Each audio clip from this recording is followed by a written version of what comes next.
Hi friends, it's Alicia of With This Pen Notary, and I'm coming to you today to discuss the Maryland TIPIC exam. Now, in my previous video, I talked about how I became a Maryland TIPIC. Now, in this video, I want to talk all about the actual test, the TIPIC test, the exam that brings everybody anxiety and stress and pressure and all the above. But no need to worry about all that. You don't even have to go through all that. Don't stress. Don't worry, because guess what? I'm going to make it easy for you. Now, there are some requirements before taking the actual exam. And one of the requirements is that you have to take a pre-licensing course. A pre-licensing course. Now, there are several courses out there, but they must be approved by MIA. MIA is the Maryland Insurance Administration. So the course that you the pre-licensing course, whomever you decide to go with, make sure that they are MIA approved, because one of the things that they will have to do is, once upon completion of the course, you will have to give them your social security number and your address. They will take that information, put it into Prometric's website, or put it in their database, so that when you go and you register for the test, your information is there. And it's confirmation that you took a pre-licensing course prior to taking the test. Now, when you go to the Prometric's website and you schedule for the test, they give you two options. Well, because of COVID, I believe that they give you these options. Is that one, you can take the test either at home, or you can go into the Prometric's office to take one of their testing centers to take the test. Now, I chose to go into the office to take the test. Why? Because one of their requirements is that they have to examine your room. They have to examine your room and make sure that no one else is in the room. Not only that, no one could come and open up the door to whatever room you're in. If the door is cracked, if someone knocks, the test is over. Done. You've paid for a test that you could not even finish. So I chose to take the test in person because I have a son, and he at any time would come, jiggle, knock on the door, no matter what I say. Even if I say testing on the door, he's still going to try to come in. So it was better for me to go in to take the test. That's what I chose to do. Now, in preparation for the test, in my previous video, I talked about having a study group. So I led a study group. And basically what we did was we went to Prometric's website. Now, there is not a practice exam on Prometric's website. However, they give you this outline here. And then on the outline, what it does is it tells you how you are scored, okay? How you are scored. So this is the newest or the latest outline, because the previous outline, there was a two-part section, and that's when I took my test. I took my test in the two-part section. There was a general portion, and then there was a state portion. The general portion consisted of 85 questions. The state portion consisted of 25 questions. Of course, the 5 on both state and general were unscored, is what they call them, because it's supposed to be an exam of 100 questions, but 10 of them are unscored.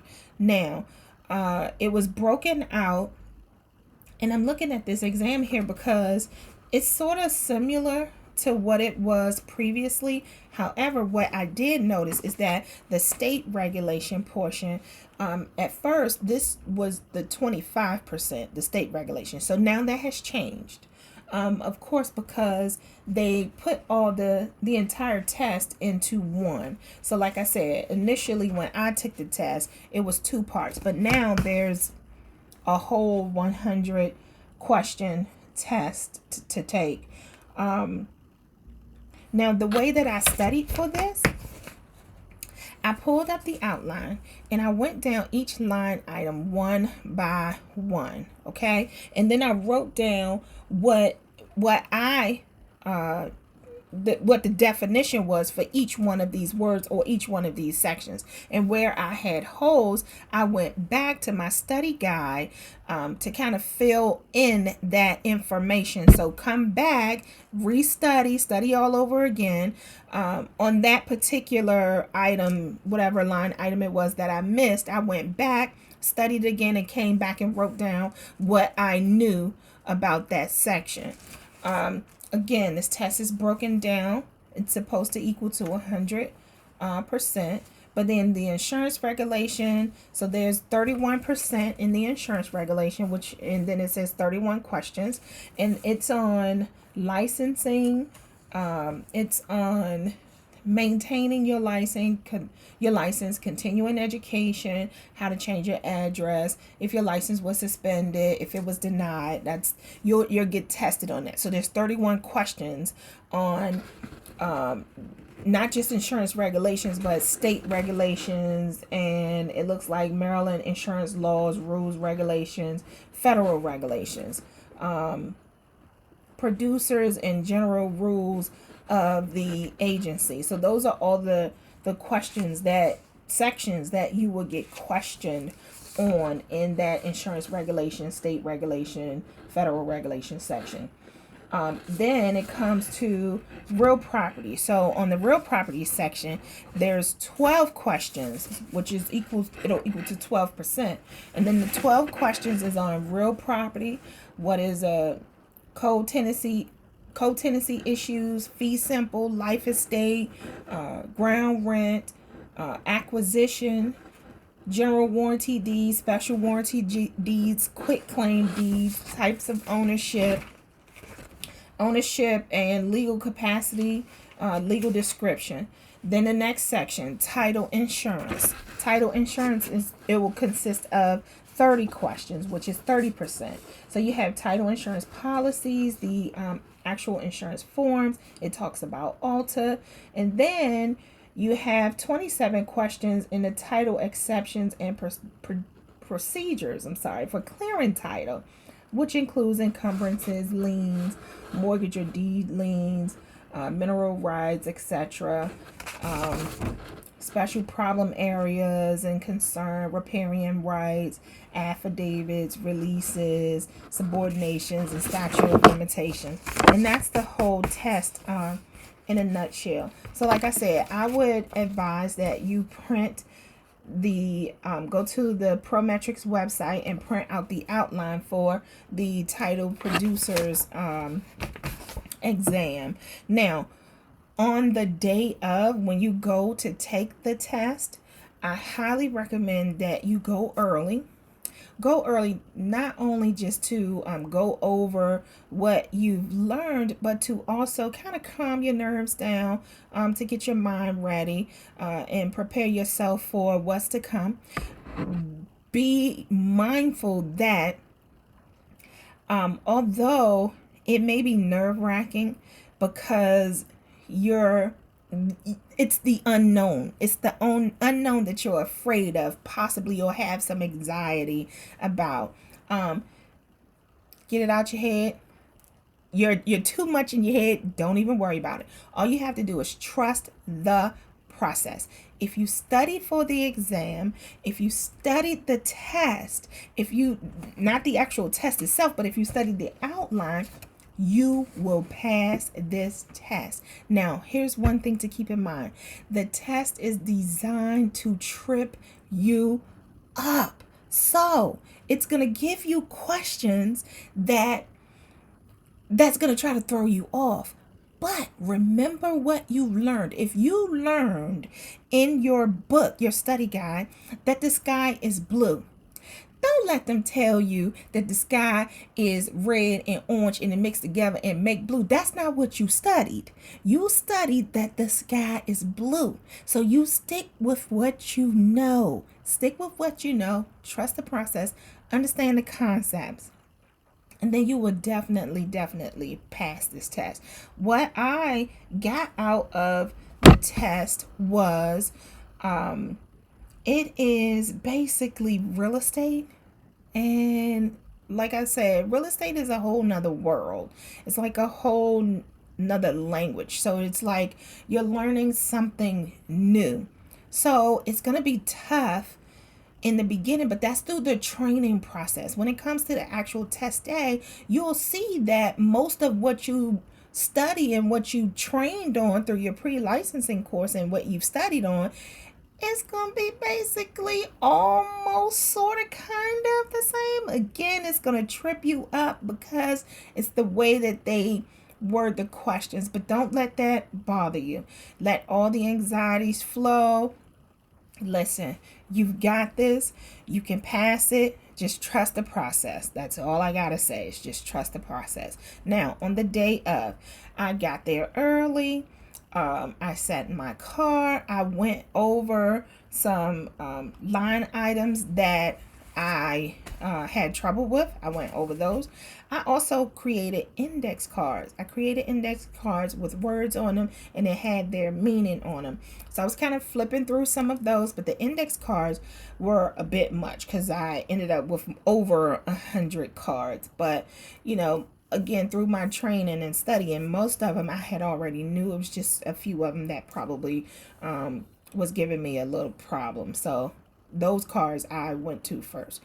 When you get to the testing site, so I got a call maybe 2 days before, and the young lady asked if I could come in earlier. I had my exam initially scheduled for 8 o'clock in the morning, and she asked if I could come in 30 minutes earlier. So I was like, 30 minutes earlier?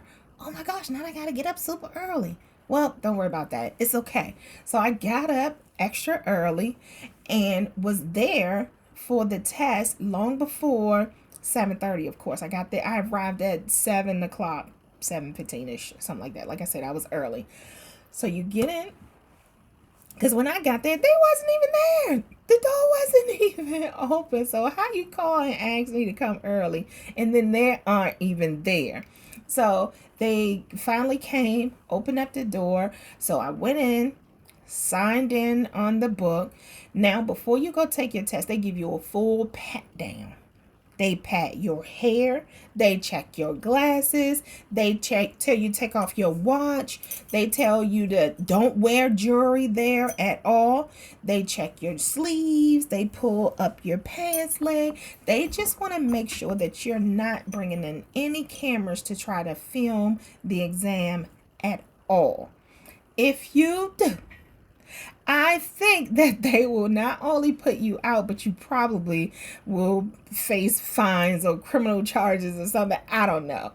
But um, you go through the whole pat down process before you take the exam.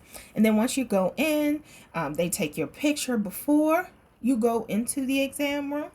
And then they take your picture when you come out the exam room. So I came out to take a break. Again, my exam was 2 parts. So on this, before I began the second part, I came out and took a break. I got water and, got a little snack or something, and then headed back in. So then when I went back in, they took my picture again. So I think they take it just to make sure you are the person who left, that when you came back, you are that same person.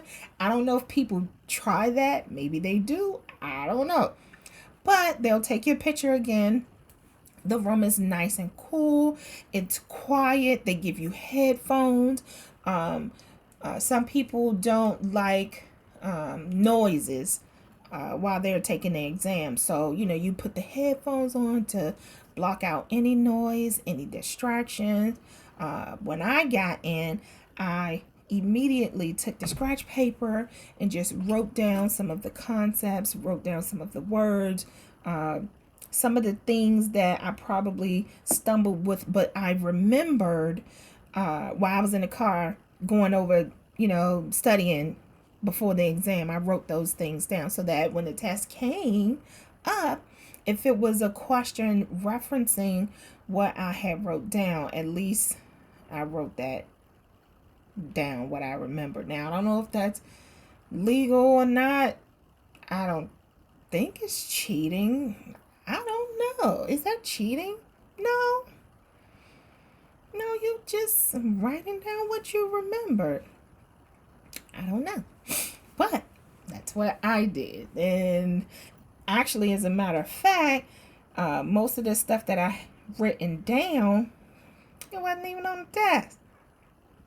But I figured it probably would help me if it came up. But it wasn't there, so good.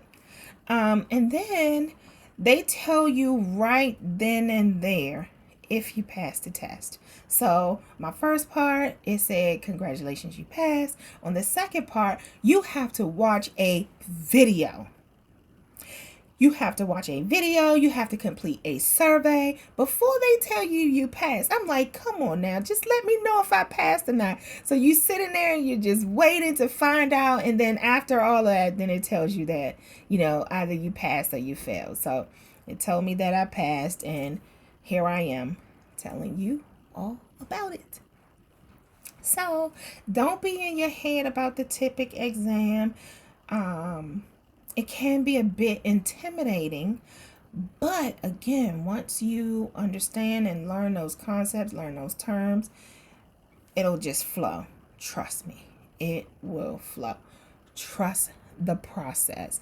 I ended up showing other ladies on how to study for the exam, and each and every last one of them passed the test. So they passed the test. They trusted the process. So now, hey, anybody that need any help or assistance, I'm on Facebook with This Pen Notary. I am on Instagram with This Pen Notary. Reach out. I don't mind helping. That's what I do. Check out the Notary Lady with This Pen Notary. Bye, guys. Thanks for watching.